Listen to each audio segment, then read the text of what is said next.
ইউসুফ হাদি, যিনি সম্মুখ সারির একজন যোদ্ধা ছিলেন, আমরা মনে করি তাকে হত্যা করে নাই, সমস্ত জুলাই যোদ্ধাদের বিরুদ্ধে তারা নতুন করে যুদ্ধ ঘোষণা করেছে।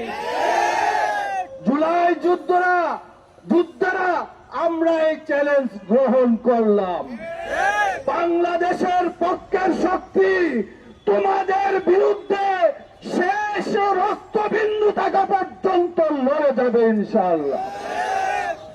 যে সমস্ত বাংলাদেশের বিরুদ্ধে ষড়যন্ত্রকারী মিডিয়ার নামে ভারতীয় দালাল যারা রয়েছে, আমরা তোমাদেরকে সতর্ক করতে চাই, ভারতের পক্ষের কোন শক্তি মিডিয়ার দোহাই দিয়ে এদেশে তারা অপরাজনীতি করবে, বাংলাদেশের বিরুদ্ধে ষড়যন্ত্র করবে, সেটা দেশের জনগণ মেনে নেবে না।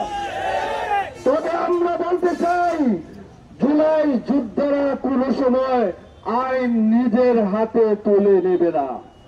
সুতরাং বিশৃঙ্খলা তৈরি করে তাদের লোককে হামলা করে নতুন ভাবে আরেকটি ষড়যন্ত্র করার, বিশ্বের কাছে এই ধরনের বার্তা দেওয়া যে এই দেশে মিডিয়াদের কোন স্বাধীনতা নাই, এটা একটা ভুল কথা।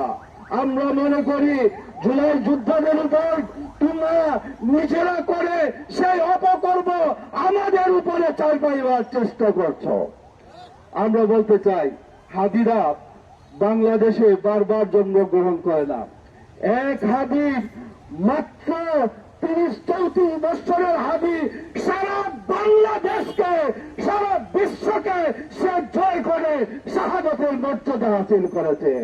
সুতরাং হাদিরা বাংলাদেশে আছে, প্রজন্মের পর প্রজন্ম থাকবে, কিন্তু ভারতীয় আধিপত্যবাদ এদেশে পুনঃপ্রতিষ্ঠিত করতে দেওয়া হবে না। সংগ্রামী জনতা, এ পর্যায়ে ওদের সঙ্গে বক্তব্য রাখছেন আজকের এই সভার বিষয়।